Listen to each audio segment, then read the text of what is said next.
Guys, good morning. ഞങ്ങളിന്ന് ഗുരുവായൂർ പോയൊരു കഥ പറയാനാണ്. രാവിലെ ഞാനും അമ്മയും അനിയത്തിയും 2 പിള്ളേരും കൂടി ഗുരുവായൂർ യാത്ര പോയൊരു കഥ ഞാനൊന്ന് ചുരുക്കി പറയാം. 6:15 ഞങ്ങൾ ചെർപ്പളശ്ശേരി എത്തി. 6:20 ബസ്.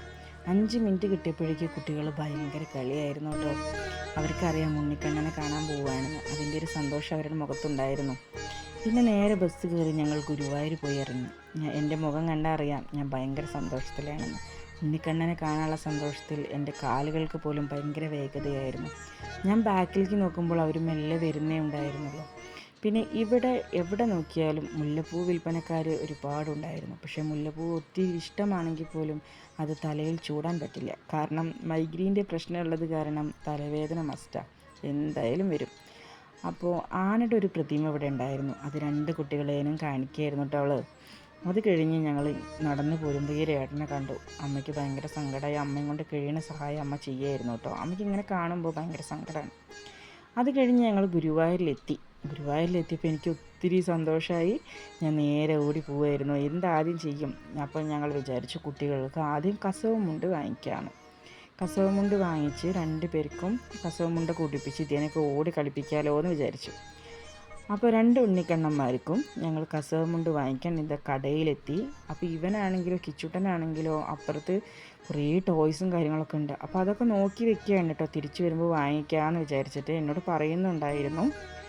ഞാനും അമ്മയും ഇവിടെ നിൽക്കുമ്പോൾ ഞാനിങ്ങനെ എൻ്റെ ഫേസ് നോക്കുമ്പോൾ മുഴുവൻ വയർത്തിരിക്കുന്നു. നല്ല ചൂട് കാരണം ഒട്ടും സഹിക്കാൻ വയ്യ. പിന്നെ ഞങ്ങൾ ഗുരുവായൂരപ്പനെ കാണാൻ പോകുമ്പോൾ വെറും കൈയോടെ പോകരുതല്ലോ. അപ്പോൾ എല്ലാം കൂടി ഉള്ളൊരു തട്ട് വാങ്ങിച്ചു. എന്നിട്ട് നേരെ നടക്കുകയാണ്. ഇനി ഫോണ് കാര്യങ്ങളൊക്കെ കൗണ്ടറിൽ കൊടുക്കണം. ഇനി അതിന് ശേഷമുള്ളത് കാണാം കേട്ടോ. അതിന് ശേഷം ഞങ്ങൾ തൊഴുതിറങ്ങി. 2:30 മണിക്കാണ് ഞങ്ങൾ തൊഴുതിറങ്ങുന്നത്. 10 മണിക്ക് നിന്ന് 2:30 മണി വരെ വരി നിന്നു. കണ്ണനെ കണ്ടു. നേരെ കാണാൻ പറ്റിയിട്ടോ, അതും പറയണമല്ലോ. പിന്നെ അത് കഴിഞ്ഞ് ഭക്ഷണമൊക്കെ കഴിഞ്ഞിട്ടുള്ളൊരു ഇരിപ്പാണ് നിങ്ങൾ ഈ കാണുന്നത് കേട്ടോ. ഗുരുവായൂരിൽ നിന്ന് തന്നെ പ്രസാദവും കിട്ടി. അതെല്ലാം കഴിഞ്ഞപ്പോഴേക്കും 3:45. അപ്പോൾ ഞങ്ങൾ കുറച്ച് നേരം ഇവിടെ വിശ്രമിക്കാമെന്ന് വിചാരിച്ചിരിക്കുകയാണ്. കുട്ടികൾ 2 പേരും ആ സമയം കൊണ്ട് ഭയങ്കര കളിയൊക്കെ ആയിരുന്നു കേട്ടോ. അവർ ഭയങ്കര ആഘോഷത്തിലായിരുന്നു. ഞങ്ങൾ ഡാൻസൊക്കെ കണ്ട് കുറേ നേരം അവിടെ ഇരുന്നു.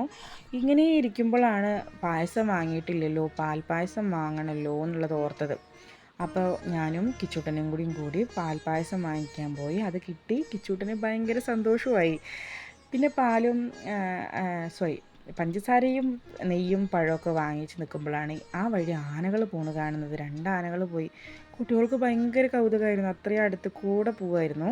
അപ്പോൾ അവരത് കണ്ടുകൊണ്ടിരുന്നു. അവരുടെ ഡ്രസ്സൊക്കെ ചേഞ്ച് ചെയ്ത് കൊടുത്തു. ഇനി നേരെ വീട്ടിലേക്ക് പോകണം.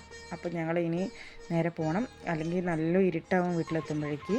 ഇപ്പോൾ കുട്ടികൾക്ക് ടോയ്സൊക്കെ വാങ്ങിച്ചു കൊടുത്തു. കിച്ചുട്ടനൊരു ഓടക്കുഴൽ മാത്രം മതി അമ്മ എന്ന് പറഞ്ഞു. ഒരു കണ്ണനെയും വേണം പറഞ്ഞു. ഒരു കുഞ്ഞി കണ്ണനെയും വാങ്ങിച്ചു കൊടുത്തു കേട്ടോ. അപ്പോൾ അത്രയൊക്കെ ഉള്ളൂ ഗൈസ്. അടുത്തൊരു വീഡിയോ ആയിട്ട് ഉടനെ കാണാം. ബൈ.